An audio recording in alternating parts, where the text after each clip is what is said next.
Dans cet épisode numéro 4 de Cosplay et compagnie, je vous promets qu'on ne va pas parler du C'était mieux avant, mais on va quand même revenir 30 ans en arrière, dans les années 90 où le cosplay n'était pas forcément connu en France, et c'est Hélène qui va nous présenter sa passion naissante à ce moment-là. Et si tu n'as pas reconnu le générique qui est en fond de cette intro, pose tout de suite ton téléphone et va regarder Retour vers le futur. Ah, sérieux, c'est jeune. Edwards, allez le mettre. Mettre quoi?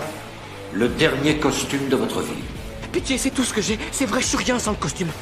Si vraiment tu n'es rien sans ce costume, c'est que tu ne le mérites pas. Tu comprends ça? Vous vous demandez pourquoi le costume rouge? C'est pour que les méchants ne voient pas saigner. Il y en a un qui a tout compris. Il a mis son froc marron.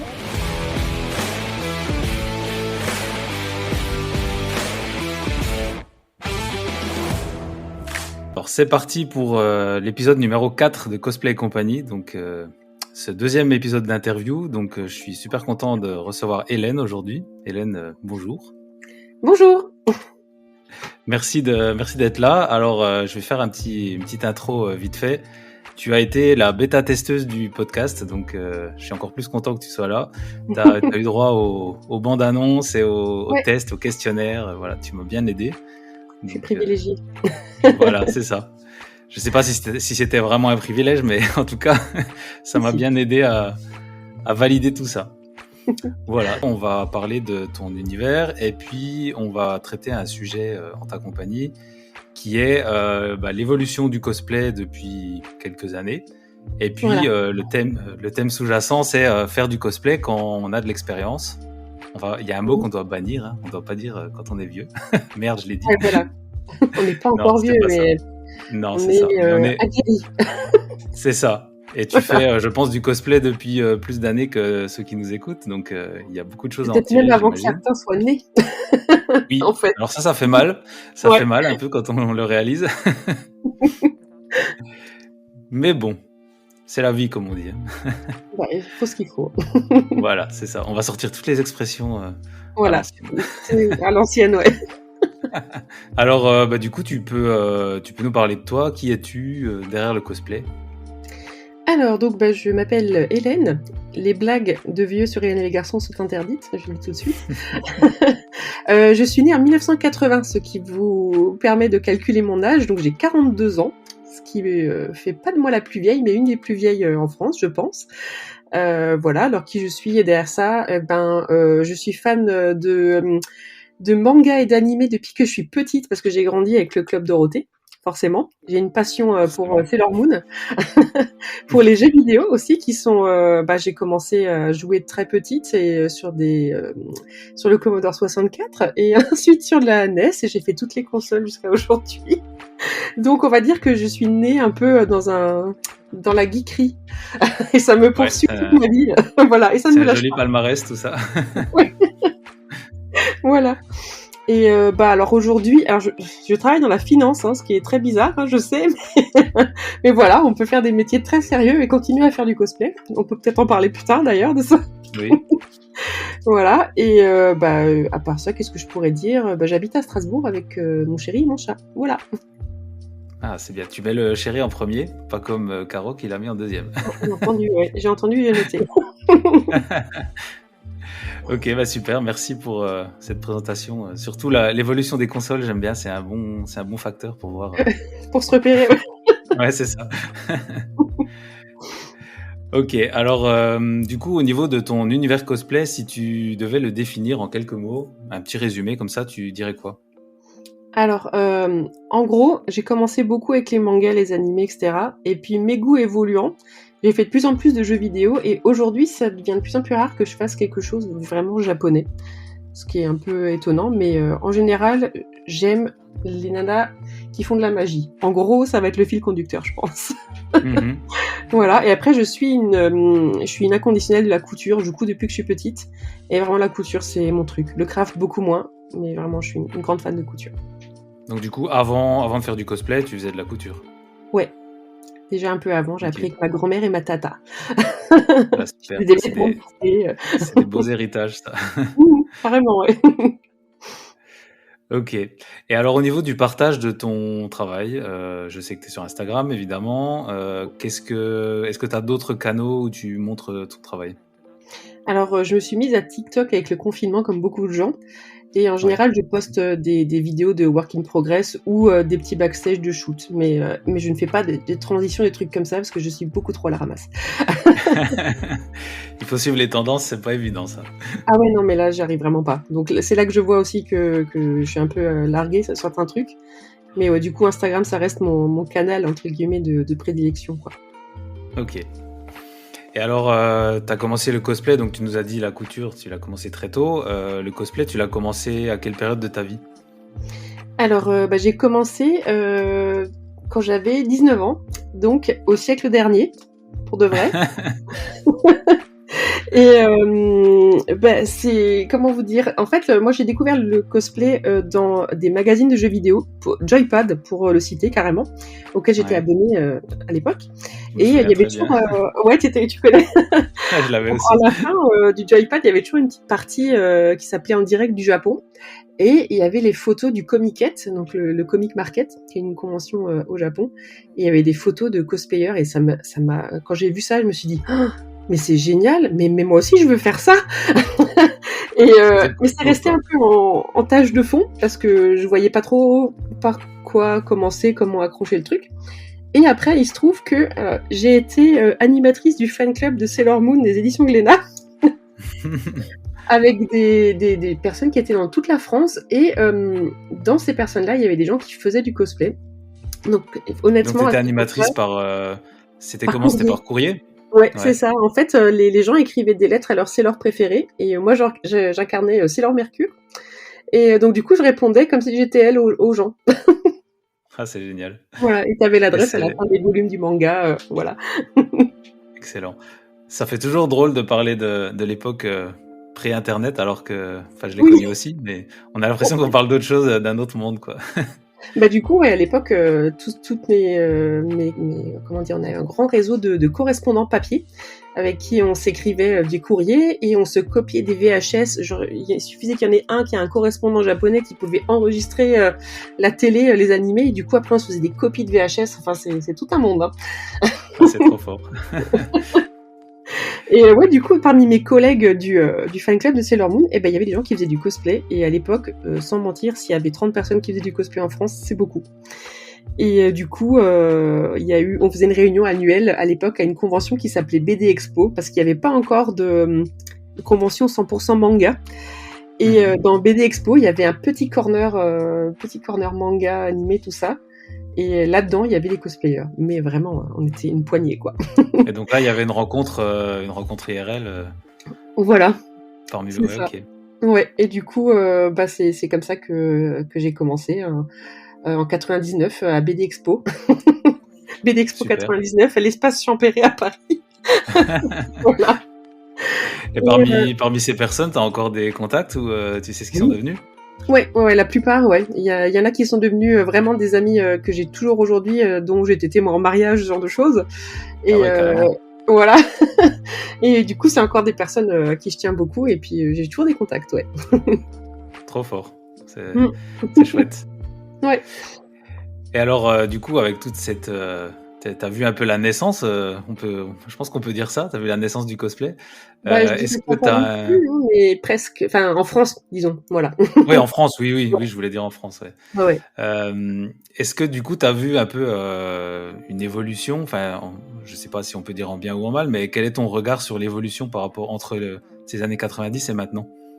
Alors moi, je vois ça vraiment de façon super positive parce qu'aujourd'hui, on a tout, quoi. Je veux pas faire comme des petits vieux qui disent moi quand j'étais petit j'avais un bâton pour jouer, j'étais content, mais c'est presque ça en fait. C'est ce que je trouve génial, c'est qu'aujourd'hui on a plein de matériaux qui sont à dispo, des tutos sur internet, des patrons pour des personnages spécifiques. Et en fait, je trouve ça vraiment super que ce soit tellement démocratisé parce que ça gagne aussi une légitimité que ça avait pas du tout du coup il y a 20 ans. Et après, il y a forcément des dérives que j'aime un petit peu moins, comme Bah, en fait, c'est bête, mais les réseaux sociaux, ça a apporté une compétition de plus que je trouve assez... ça peut être très dommageable pour des gens qui osent pas se lancer ou qui se sentent Ouais, je pense n'avaient que pas assez de likes, ça peut etc. faire peur quand on voit le niveau qui est affiché, Ouais. quoi. Voilà, surtout qu'en fait, il faut pas oublier que les gens qui ont du super niveau aujourd'hui, ils ont aussi commencé un jour. Tout à fait. Tout à fait. Et voilà, moi, tu vois, à l'époque, quand on faisait des armures, on n'avait pas de Warbler ou de mousse. Hein. On récupérait littéralement le carton des boîtes de céréales parce que c'était le plus fin et le plus sympa à travailler. Les perruques, ça n'existait quasiment pas, ou alors c'était des trucs de farce et attrape. J'ai quand même mon premier costume en convention, j'avais les cheveux bombés, hein, avec une bombe de... Sur tes vrais cheveux? Voilà, bien sûr, mais c'est D'accord. des résultats absolument immondes. Mais voilà, à l'époque c'était comme ça. Hein. Si je voulais avoir les cheveux noirs, c'était ça ou une couleur, hein, donc voilà. Ouais, j'imagine que les vraies perruques, c'était réservé peut-être au spectacle ou Voilà, c'était quelque c'est chose ça. qui n'était pas C'était accessible, pas quoi. facilement accessible.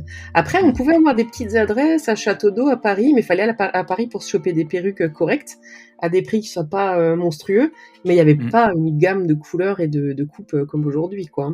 Ouais, c'est sûr. Clairement. Et globalement, vraiment, je trouve que c'est aujourd'hui, si on veut commencer, on a tout ce qu'il faut. On peut commencer avec juste avec Internet, et ça, je trouve ça vraiment génial. Mm. Et c'est vrai que tous les tutos et tout ce qu'on peut trouver, ça peut aider, quoi. Voilà, et on a tellement d'images de référence aussi, parce que ça, on peut en parler aussi, les images de référence à l'époque. Comment vous Oui. dire que il y avait Internet, hein, c'est pas le souci, mais c'est pour trouver des vues de dos, etc. Alors le top, c'est quand t'avais un pote qui avait la figurine, tu pouvais Ah la oui. voir en vrai et la faire tourner pour voir devant, dos, etc. Et sinon, fallait avoir le matériau d'origine, le support. Donc soit t'avais le jeu, et c'est pas comme aujourd'hui avec un mode photo où tu peux voir le perso de il fallait y jouer, quoi. C'est vrai. T'avais pas le choix, et voilà, il fallait avoir les mangas, les artbooks, etc. Enfin, c'est beaucoup plus compliqué. Donc là, maintenant, je trouve ça génial. Je cherche un perso, je tape dans Google et j'ai une vue 360 du perso. Parfait. C'est vrai. Et je me souviens que les jeux, autrefois, quand on mettait en pause, on avait un menu qui s'affichait, on n'avait pas moyen de regarder Ah oui. les écrans en grand. Enfin, c'est vrai que Ah oui, c'est oui. moins. J'ai C'est une beaucoup moins petite accessible. anecdote là-dessus. Pour, pour faire des Vas-y. screenshots, en fait, j'ai utilisé un jour un appareil photo jetable de Kodak pour faire des photos pendant que mon frère jouait, pour avoir des vues du personnage. Voilà. Et je me souviens que dans certains magazines, il y avait des concours photos comme ça, et c'était la méthode préconisée de se mettre dans le noir, faire une photo de l'écran. Ah bah Je me voilà. souviens très bien. Ouais, il n'y avait pas la touche screenshot. Vraiment, à part quelques dérives peut-être que les réseaux sociaux amènent parce que c'est humain, je trouve que c'est quand même vraiment super positif de voir des gens qui arrivent à en vivre, des gens qu'on a connus, que moi j'ai connus un peu au début en mode un peu amateur et tout, et puis qui finalement en vivent. Je me souviens qu'il y a une quinzaine d'années, on s'est changé nos bannières de liens, parce qu'à l'époque on faisait des sites pour présenter nos costumes, et on faisait des petites bannières qu'on mettait dans une page qui s'appelait Liens. Et du coup, on pouvait mettre les liens des sites des copains. Et du coup, moi, j'avais gentiment échangé ma bannière avec Yaya Anne, parce qu'à l'époque, c'était juste une cosplayeuse américaine comme ça, en fait. Et Ouais, d'accord. donc, quand je vois aujourd'hui ce qu'elle est devenue, je trouve ça vraiment génial, en fait. C'est Ouais, top. c'est chouette. Mhm. Ça fait plaisir de voir que l'évolution peut être positive comme ça. Ouais, clairement. Et alors du coup, tu as un petit peu répondu. J'allais te demander, quand tu regardes en arrière avec ton expérience, est-ce que tu vois un fil conducteur dans tout ce que tu as fait? Donc tu nous as parlé des femmes qui font de la magie. Ouais. Est-ce que c'était un fil conducteur qui s'est construit consciemment ou pas? Comment tu vois ton travail en arrière? Alors, franchement, je pense que c'était complètement inconscient, et tout vient de Sailor Moon.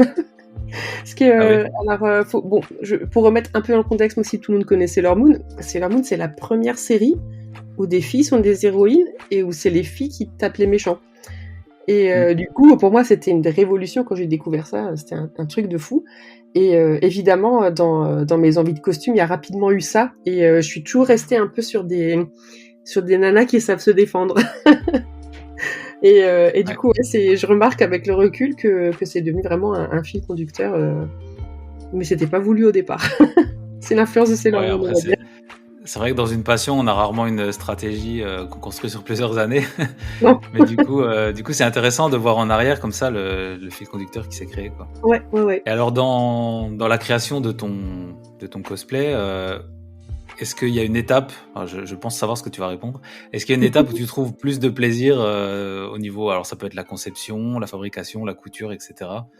C'est quoi ton étape clé? Alors, j'adore la conception et la confection. C'est les deux trucs que j'adore, que je préfère dans le fait de faire un costume, c'est de regarder d'analyser le personnage et me dire, je pense que ce tissu-là, ça rendrait bien, telle matière, telle technique. Et après, la couture, vraiment, moi, c'est mon petit moment à moi où je suis dans mon petit atelier avec ma musique et puis je couds, je suis toute tranquille. Ça, j'adore. Après, évidemment, bizarrement, j'aime moins le porter que le faire. Ah oui. Mais c'est très bizarre, hein, mais voilà. Et pour moi, vraiment, la finalité, c'est de faire une belle image. C'est vraiment ce que je veux faire avec mes costumes, c'est faire the belle image, ou plusieurs, si possible. Ouais, donc le shooting, c'est la finalité, quoi. Ouais. C'est le truc qui va me laisser un souvenir et qui va mettre en valeur mon travail, quand on choisit bien son photographe, bien sûr. Oui, ça c'est... On peut faire un épisode aussi là-dessus. Ouais, carrément, ça serait super intéressant. Ouais. Et alors, je sais, sur Instagram, tu partages de temps en temps ton planning de l'année. Ouais. Donc, je sais que tu planifies un peu tes cosplays. Est-ce que c'est quelque chose que tu as toujours fait? Ou alors, si tu l'as fait à un moment, tu as décidé de le faire, qu'est-ce que ça t'a apporté? Alors, au début, je le faisais pas du tout, hein. Je me laissais guider par toutes les propositions de groupes de potes. J'avais tout le temps un truc à faire.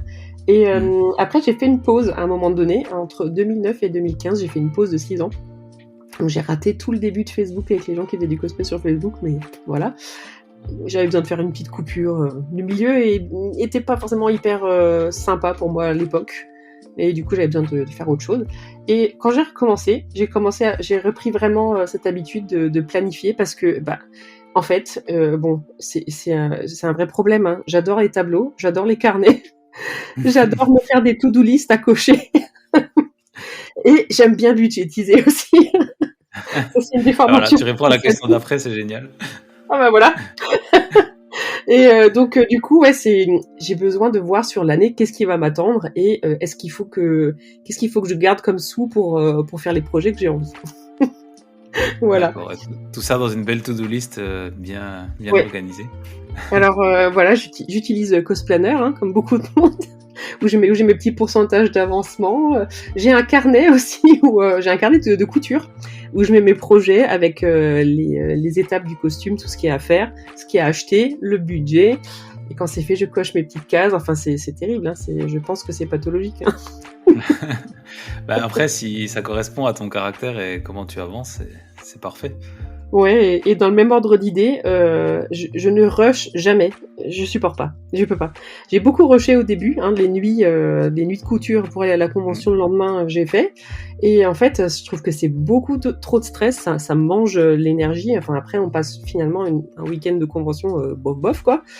Et Oui. du coup, maintenant, je suis arrivée au stade d'après. C'est qu'en général, je suis prête des semaines à l'avance. Mais je veux prendre mon temps, je veux peaufiner le truc et je vais pas sortir quelque chose qui me plaise pas au final parce qu'il y a tel ou tel truc auquel j'aurais pas pensé parce que j'étais en speed, quoi. Donc ouais, la planification, c'est vraiment la vie. Et alors du coup, tu nous as parlé de Cosplanner, là, tu peux développer, c'est une appli, c'est quoi? Ah oui, pardon. Ah bah oui, alors voilà, on pense que les gens connaissent tous tout le Peut-être vocabulaire. que des auditeurs ne connaissent pas et ça va leur faire une bonne astuce. Alors c'est une appli, ouais. Alors c'est peut-être pas la meilleure et je connais quelqu'un qui est en train de préparer un truc qui pourrait lui faire concurrence, mais peut-être qu'elle en parlera si jamais elle est invitée dans ton podcast. Donc c'est une application qui permet de planifier ses costumes et justement de mettre des étapes de travail, des étapes de choses à acheter, des étapes de choses à faire, et on peut remplir une barre de progression en pourcentage. Par exemple, j'ai fait 50% du haut aujourd'hui, je vais mettre à jour Cosplanner. Et il te donne ensuite un pourcentage d'avancement sur ton costume. Tu es à 80% d'avoir fini ton costume, ce genre de choses. Et du coup, c'est vraiment tout bête, hein. En fait, c'est une application qui fait des listes, tout simplement, hein. Mais bon, moi je trouve que c'est assez pratique, même si c'est pas le top du top, dans le sens où, genre, t'as acheté 2 trucs, il va te dire que t'as fait 50% du costume, alors que t'as pas encore cousu derrière, tu vois. Ah oui, d'accord. Voilà, donc c'est perfectible. Et voilà, je pense qu'il y a des meilleures choses qui existent, d'ailleurs. Si jamais les auditeurs en ont, je suis preneuse, hein. Mais Ouais, c'est toujours pratique aussi, quand on discute, on se prend un petit thé entre cosplayers, on dit tiens, qu'est-ce que t'as comme projet de prévu? Ah bah, on sort son cosplanner et on regarde. Ah moi j'ai ça, et puis c'est Ouais, l'occasion c'est chouette, de tu faire. centralises tout, quoi. Ça Ouais, permet voilà. de Ouais, te retrouver. Ok. c'est Alors ça. on va essayer d'organiser un peu la discussion. Il faut que je vois comment faire, mais si on peut avoir des retours sur qui utilise quoi, ça peut être intéressant. Ouais, ouais. Mmh. Carrément. Ok. Alors maintenant, j'ai hâte de savoir quelle est cette autre application qui peut-être arrivera. Ah, ouais. Que la personne, si elle m'entend, que la personne concernée me contacte. Alors du coup, bah, à chaque fois, tu réponds à la question à l'avance, c'est génial. Ah, je suis vraiment désolée. Non, c'est très bien, c'est très bien. Tu nous as parlé du coup du rush, t'aimes pas ça. Alors justement, je sais que t'aimes pas trop les conventions et les concours. Ouais. Est-ce que tu peux nous donner ce que t'aimes pas et nous dire pourquoi tu t'éclates autrement que dans les concours? Alors bon, les conventions, je pense que c'est juste parce que j'ai commencé à en faire en 99 et que force est de constater que c'est toujours un petit peu les mêmes choses. Et bon, j'ai fait le tour, quoi, et puis ça m'intéresse plus trop. Après les concours, honnêtement, moi j'en ai fait aussi plus jeune, mais j'aime pas ça du tout. J'aime pas être sur scène parce que j'ai toujours l'impression d'avoir l'air con. Et alors moi j'ai du mal avec l'esprit de compétition, vraiment. Mais c'est perso. Hein. C'est que je sais qu'il y a des gens qui adorent la compétition parce qu'il y a une émulation et qu'on va donner le meilleur de soi-même, etc. Personnellement, je trouve que ça met une pression de fou. Et moi, sous pression, je n'arrive à rien. Et du coup, j'ai abandonné les conventions et les concours parce que pour moi, il y a quelque chose d'un peu malsain dans l'esprit de compétition. Il y a des gens qui vont se rendre malades. J'ai entendu des gens pleurer, voilà, parce qu'ils pensaient qu'ils avaient réussi un truc et qu'ils ont eu une mauvaise remarque d'un juge, etc. Enfin, du coup, je me dis que moi, je suis déjà un juge assez, comment dire, sévère avec moi-même. Ça me suffit. J'ai pas besoin qu'on me pointe les erreurs, je sais où elles sont. Ouais, je pense que ça peut être une bonne analyse, en effet, si tu es exigeante avec toi-même. T'as déjà un concours qui se fait au quotidien, quoi. Je suis déjà pas satisfaite avec ce que je fais, j'ai pas besoin qu'on me le redise derrière, quoi. Et du coup, ouais, moi, pour moi, vraiment, le cosplay, ça s'inscrit dans la culture de l'image, pour moi, en fait. Parce que ça vient déjà des médias et des images, et du coup, pour moi, vraiment, ce que je préfère, c'est faire de belles photos, et en général, c'est toujours l'occasion de faire une sortie avec des amis en plus, donc c'est double plaisir, on va dire. Voilà, et okay. Pour moi, on peut tout à fait faire du cosplay sans aller en convention et sans faire de concours. S'il y a des gens un peu anxieux qui nous écoutent, c'est vraiment faisable. On n'est même pas obligé de partager son travail sur Internet si on n'a pas envie, en fait. Moi, personnellement, ça ne me dérangerait pas de pas partager. Dans le sens où j'ai fait plein de costumes que j'ai pas shooté encore et je sais pas, en fait, si je suis contente de les avoir faites quand même. C'est la réalisation qui m'a plu. Et après, partager, c'est un bonus. Je trouve vraiment ça intéressant qu'on puisse exprimer le fait de ne pas forcément partager et pas se mettre en compétition, parce que je pense qu'il y a quand même beaucoup de monde qui n'ose pas se lancer à cause de ça, ou en tout cas qui n'ose pas partager son travail. Donc prenez ce bel avis, je trouve, qui peut changer pas mal la perception. Merci. Après, le partage, ça permet quand même de rencontrer des gens, et ça, c'est super important aussi. Et moi, je peux me permettre de dire que le partage est moins essentiel parce que je connais des gens. C'est peut-être plus simple aussi, hein, pour moi. T'as déjà des amis ou des connaissances. Voilà, c'est ça. Mais c'est vrai que si on garde son travail pour soi, forcément, on va pas forcément rencontrer la communauté. Voilà. Et c'est quand même une partie super importante de ce hobby, je trouve. De se faire des amis avec qui partager sa passion. Enfin, comme dans toutes les passions, tu me diras. Oui. Il y a un esprit de communauté, clairement, dans le cosplay, mais dans d'autres passions aussi, qui va permettre de rencontrer des personnes qui ont vraiment les mêmes intérêts, quoi. Mais c'est vrai que voilà, c'est peut-être que si on n'ose pas se lancer, peut-être juste commencer par faire des choses dans son coin, faire des photos comme ça, même si c'est maman qui vous prend en photo avec un téléphone. Hein. Déjà juste pour voir l'expérience elle-même, parce que Je sais que pour beaucoup, le cosplay, c'est une expérience de réseaux sociaux, mais pour moi, c'est plus une expérience de la vie en premier. Et commencer déjà par apprendre à poser, faire des photos comme ça pour le fun, sans pression, sans se dire il faut qu'elle soit parfaite pour publier sur Instagram. Je pense que ça peut être une bonne façon de commencer aussi aujourd'hui, un peu loin de la pression, quoi. Je trouve que c'est un excellent conseil. Et alors, au regard de ton expérience, avec tout ce que tu as fait comme évolution, est-ce qu'il y a des erreurs que tu as faites et que tu ne referais plus avec ton regard de maintenant? Alors clairement, le rush, plus jamais en fait. Si j'avais su, j'aurais jamais fait ça. Parce que on se met dans des états de stress et de panique, hein, même qui sont incroyables pour un costume. On faut quand même relativiser. Hein. Et du coup, ça peut vous gâcher votre week-end de convention, ça peut vous gâcher votre shoot. Et c'est des trucs vraiment planifiés. C'est bien aussi pour la santé mentale. Vraiment, c'est un truc. Ouais, c'est une grosse erreur que je referai plus. Ouais, c'est clair. Et pareil, le confort. Je me suis mis dans des situations, dans des costumes inconfortables au point d'être à la limite de l'évanouissement parfois. C'est des choses qui servent, qui sont vraiment pas bien. Ne faites pas ça. Ça n'a aucun intérêt de vous pourrir une journée dans un truc complètement inconfortable juste pour porter un costume, quoi. C'est vraiment aujourd'hui, c'est quelque chose que je privilégie, le confort sur le costume. Et vraiment, pour avoir vu des gens aussi avoir des ampoules de fou avec des pieds en sang et des trucs comme ça, ouais, le confort, c'est vraiment important et c'est une erreur que je referai pas. C'est vrai que surtout quand tu fais des conventions ou que tu gardes le costume très longtemps, ça peut être compliqué, quoi. Clairement, c'est à ça que je pense, ouais. Des journées de Ouais. convention avec un costume inconfortable, c'est l'enfer.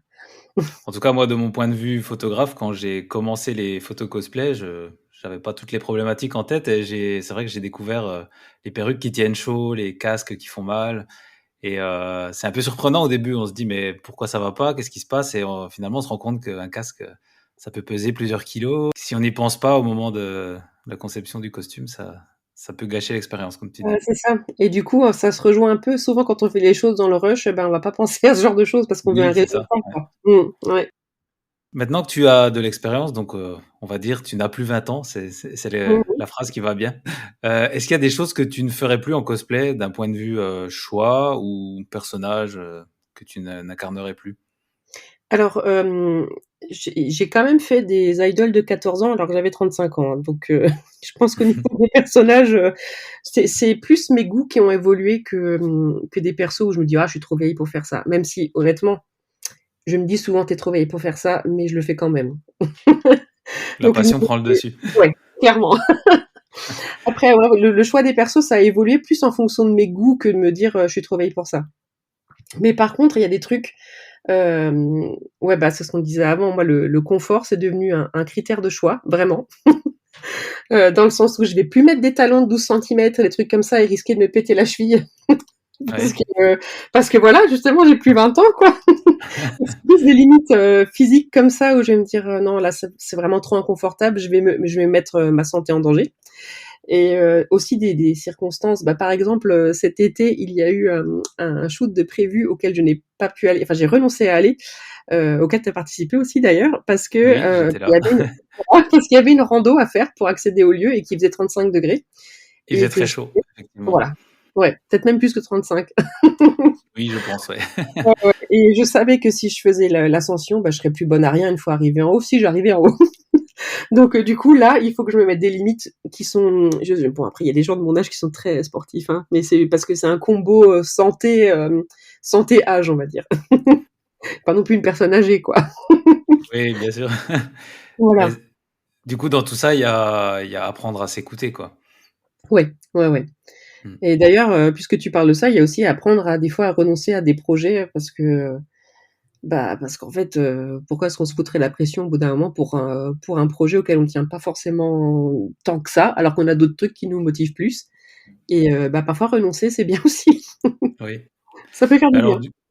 du coup, ça, je pense qu'on pourrait peut-être le lier aussi avec les projets de groupe.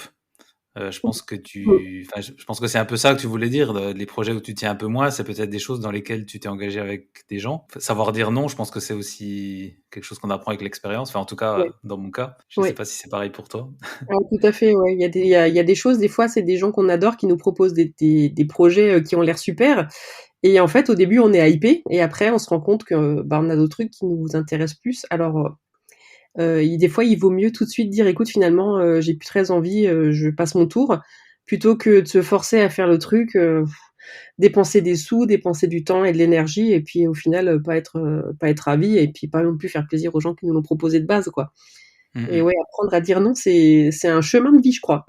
Franchement. Oui, oui, clairement. Alors maintenant, on va parler un petit peu relationnel. Imaginons que j'ai posé la même question à Caro. Peut-être que tu as déjà la réponse. Imaginons que je suis ton collègue de bureau et je te croise pendant un shooting cosplay. Je me moque pas de toi, hein, j'inclus pas ça là-dedans. Je te regarde, tu me vois, je te vois. Le lundi matin, qu'est-ce que tu fais? Tu m'expliques ta passion ou tu me ligotes derrière la machine à café pour que j'en parle à personne?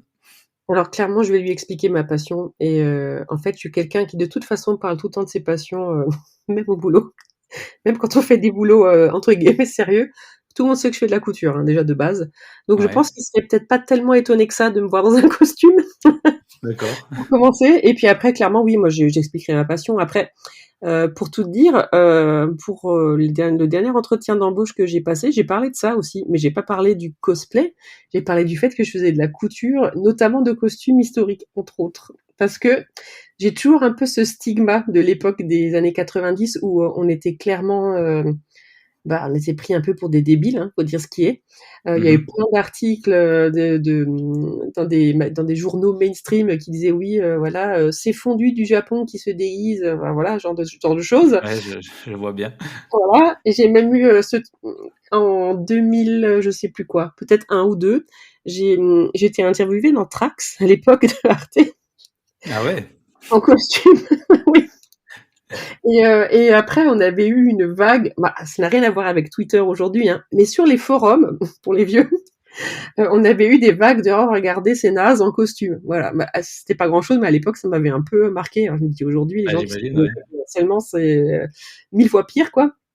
Mais ouais, du coup, j'ai toujours peur que de passer un peu pour quelqu'un qui est un petit peu dérangé, en fait. Et donc, du coup, j'aborde le truc par, quand je parle de costumes historiques en général, les gens, ah oui, ah d'accord, ça a l'air passionnant. Et après, du coup, tu commences à introduire un petit peu la pop culture parce que tout le monde connaît un petit peu. Et puis, Mhm. avec un truc de super-héros, en général, ça passe bien. Il Oui, fait, ah ouais, mais génial, t'as fait Wonder Woman, machin. Et du coup, après, en général, les gens sont plutôt ouverts quand tu abordes le truc comme ça, je trouve. Mais d'accord. Donc tu commences par le prisme de la couture, du coup, qui est plus socialement accepté, on va dire. ouais, surtout depuis qu'il y a eu des émissions sur M6, à la cause humain, etc. Ouais, c'est vrai. Ça s'est beaucoup démocratisé, et du coup, c'est on va dire que les hobbies créatifs, un peu de mamie, genre tricot, crochet, couture, c'est redevenu un peu à la mode. Et Mhm. du coup, ça passe bien en général quand on passe par ça en premier, ouais. Ok, bah super intéressant, je pense, pour ceux qui veulent parler de leur passion, c'est chouette. L'objectif de ce podcast, hein, j'espère que ça remplira ses objectifs un jour, mais c'est que justement des gens puissent découvrir la passion et voir tous les petits prismes de chaque personne. Et pourquoi pas démocratiser, ça serait vraiment le truc chouette, quoi. Ouais, et puis c'est tellement différent d'une personne à l'autre, Ouais, c'est chacun vit clair. son hobby différemment, pardon. Et moi, je trouve ça super intéressant aussi quand je rencontre d'autres cosplayers. Ah oui, mais toi, tu fais comme ça, tu fais comme ci. Enfin, c'est toujours des échanges qui sont super intéressants. Et on a quand même la chance, comme tu disais avant, d'avoir une communauté. Et en plus, elle est quand même globalement bien bienveillante, sauf exception comme partout. Oui, évidemment. Ouais. Alors du coup, est-ce que tu ressens des obstacles? Alors là, tu nous as parlé par rapport au travail, tu as une façon de le présenter, mais est-ce que tu as des obstacles par rapport au fait que, bah, c'est ce qu'on disait avant, tu n'as plus 20 ans. Mhm. Il y a des choses des fois que tu choisis et que finalement tu te dis: «Bah non, je peux plus le faire». Ça t'est déjà Euh, arrivé? Pour l'instant, ouais, du coup, ce que je disais avant, des histoires d'aller à des lieux où faut faire une rando, par exemple. Oui. Et après, avec entre guillemets, avec l'âge, des fois, c'est un petit, enfin, après, je pense que c'est plus moi qui mets des limites. C'est que je me dis, tiens, mais je vais quand même pas contacter telle personne dont je pourrais être la mère pour faire un groupe. OK, Littéralement, ouais, je vois. je vais être la mère. Alors que finalement, en fait, les choses se font vraiment très naturellement, et je collabore avec des gens super jeunes, des gens qui ont mon âge beaucoup moins. et ça se passe toujours très très bien, hein. C'est plus moi qui me mets des limites. Mais des fois, j'ai l'impression que je vais avoir plus de mal à quand je cherche, par exemple, quand je cherche un photographe pour shooter un nouveau costume, je vais avoir plus de mal à me diriger vers des gens que je connais pas parce que je me dis qu'est-ce qu'ils vont dire? À quel âge elle veut que je la shoote, j'ai autre chose à faire, quoi. Ce genre de choses. Et honnêtement, je me suis jamais pris de retour comme ça, hein, mais je sais pas pourquoi je me mets ce genre de C'est un pression. inconscient qui reste, quoi. Ouais, c'est ça. Mais Ok. ouais, au niveau obstacles, sinon, ouais, c'est vraiment que des obstacles que je pourrais me mettre moi-même. Parce que ça vient pas de la communauté. Voilà, pas du tout. Mm. En tout cas, enfin, on sent dans tout ce que tu dis que ouais, tu te fais pas rejeter par rapport au fait que t'aies Non, plus d'expérience. non, non, pas du tout. Et C'est, d'ailleurs, même au contraire, hein, je dirais, en général, quand on raconte des vieilles anecdotes il y avait pas de perruque et je me mettais de la bombe dans les cheveux, on passe un bon moment à rire. ouais. Et alors justement, là, on a parlé un petit peu des photographes. Est-ce que tu as des conseils à dire? Alors pas forcément que les photographes, mais au niveau des rencontres, des sollicitations, est-ce que tu aurais des conseils à donner dans ton expérience? Ouais, alors évidemment, j'ai eu des expériences avec des photographes pas forcément top top. Bah, en 20 ans, en plus de 20 ans même, ben, on en croise, hein, forcément. C'est sûr. Donc déjà, alors je sais que ça va être vraiment ultra bateau et que la plupart des gens le savent, hein, mais quand on rencontre un photographe pour faire des photos, bah, venez avec un pote. Et s'il est pas OK que vous veniez avec un pote, bah, c'est qu'il fallait pas y aller, clairement. Mm. Toujours Ouais, un tout à lieu fait public d'accord. avec un pote, voilà. Ouais. Alors on entend souvent la remarque de oui, mais on va perdre l'inspiration si c'est pas juste toi et moi. Je pense que pour une première rencontre, on peut oublier quoi, Ouais, ce genre de ouais, ouais, conseil. complètement, on est d'accord. Que c'était pas l'inspiration pour des photos alors. C'est ça, c'est ça. Ouais, et sinon, effectivement, je sais que c'est hyper dur de contacter des gens pour demander des photos, hein, c'est pas ce qu'il y a de plus facile à faire. Mais faut des fois se faire un petit peu violence. Et au pire, on vous dit non, en fait. C'est pas dramatique, faut pas le prendre personnellement, hein. Des gens qui font des photos, il y en a plein. Si c'est Mm. pas cette personne-là, bah, ça sera quelqu'un d'autre, tant pis. Et autre chose que je voulais ajouter là-dessus, c'est que, ben, en fait, au fur et à mesure, moi, personnellement, je me suis mise à la photo aussi de cosplay. Et j'adore ça. Et avec beaucoup de copines autour de moi qui font du cosplay, on s'est plus ou moins toutes mis à la photo à un moment donné. Et ça peut être l'occasion de découvrir autre chose à travers le cosplay, en fait, s'intéresser à la photo, justement. Ouais, c'est vrai que c'est une activité on le voit beaucoup. Beaucoup de cosplayeuses et cosplayeurs font eux-mêmes leurs photos ou les photos de leurs amis. Et Oui, en tout cas, moi, en tant que photographe, j'aime bien parce que on arrive à parler de choses beaucoup plus pointues et plus techniques. Et c'est chouette quand on fait un shooting avec quelqu'un qui fait de la photo aussi. On va parler de choses, l'angle de prise de vue, l'ouverture, etc. Enfin, plein de choses qui nous parlent en tant que photographe et c'est super intéressant. ouais, ça fait des échanges encore plus riches, je C'est trouve. ça. On a le cosplay, on a la Oui, photo, on a l'univers de base du personnage et ça fait énormément de choses, quoi. ouais, c'est clair. De quoi passer un bon shoot avec goûter. C'est ça, exactement, j'allais le dire. Avec des dinosaures et un thé à la fin, c'est parfait. C'est ça. Je vais voir pour mettre un sponsor Dinosaurus dans ce podcast. Ah ouais, ouais, je pense que c'est le goal ultime, hein. C'est clair. Ok, bah écoute, je pense qu'on a vraiment bien balayé le thème. Est-ce qu'il y a des choses que tu veux ajouter? Il y avait un autre conseil que j'avais envie de donner aux gens qui veulent se lancer, c'est d'apprendre à coudre. Alors ça peut faire un peu condescendant dit comme ça, mais c'est pas du tout dans ce sens-là que je voudrais le dire. C'est que en fait, apprendre à construire un vêtement de base, eh ben, ça va vraiment, vraiment beaucoup vous aider. Je sais qu'il y a beaucoup de gens qui apprennent sur le tas en faisant des costumes. Et faire un truc simple pour commencer, eh ben, c'est pas grave en fait. On n'est pas obligé de sortir une armure de fou au premier costume. Faire un simple uniforme d'écolier, enfin simple, on se comprend, hein, parce que la Mmh. couture n'est pas forcément facile pour autant. Et ben je trouve que c'est aussi super intéressant. Moi, j'adore voir des costumes qui sont bien cousus, même s'ils sont simples. Et ouais, franchement, les bases de la couture, je trouve que c'est super important. Ça vous évitera de coller vos costumes à la colle textile, au lieu de mettre une fermeture éclair ou un bouton ou ce genre de choses. Et ça sera plus confortable pour vous et en plus beaucoup plus gratifiant, je pense. Mmh. Alors du coup, les bases de la couture, alors moi je ne couds pas, ça m'intéresse. Est-ce que les bases de la couture, c'est à la machine ou c'est la couture à l'aiguille? Ah bah, ça peut être les 2, hein, en Ouais. fait, hein. Évidemment, utiliser une machine, ça va demander plus de temps, mais je trouve que la couture, c'est un des rares, comment dire, art, on va dire art, qui est vraiment accessible à tout le monde avec du travail. Il faut juste apprendre. On n'a pas besoin de talent particulier, surtout. Du coup, des fois, quand on me dit, ah, t'as du talent en couture. Non, non, c'est pas du talent, c'est du travail. C'est accessible à tout le monde qui veut bien y mettre le temps et l'énergie nécessaire. Et si on n'a pas de machine, on peut commencer à coudre à la main, il n'y a pas de souci. La construction du vêtement ne dépend pas de la machine ou de la surjeteuse ou du matériel que vous allez avoir, en fait. Une aiguille, du fil pour commencer, si on n'a que ça, on n'a que ça. Alors écoute, je trouve que c'est un super conseil et il se passe des choses incroyables dans ce podcast. C'est qu'à l'heure où on enregistre, donc là on est sur l'épisode 4, l'épisode 3 n'est pas sorti et l'épisode 3, il va parler du talent. C'est parti. J'ai hâte de l'écouter parce que c'est un sujet que je trouve super intéressant. Donc voilà, je parlerai en solo du talent et tu viens d'en parler. Donc, ouais, voilà, j'ai hâte d'entendre ton point de vue là-dessus. Voilà. Ok, super. Merci beaucoup pour ce beau conseil. Alors, je vais te poser encore quelques questions parce qu'on arrive à la fin. Au regard de tout ce que tu nous as dit, donc on voit bien que le cosplay, ça te passionne depuis longtemps. Est-ce que tu penses que tu feras du cosplay toute ta vie ? Alors, toute ma vie, je ne peux pas le garantir, mais je pense que je vais continuer longtemps encore. Il y a tellement de trucs que j'ai envie de faire.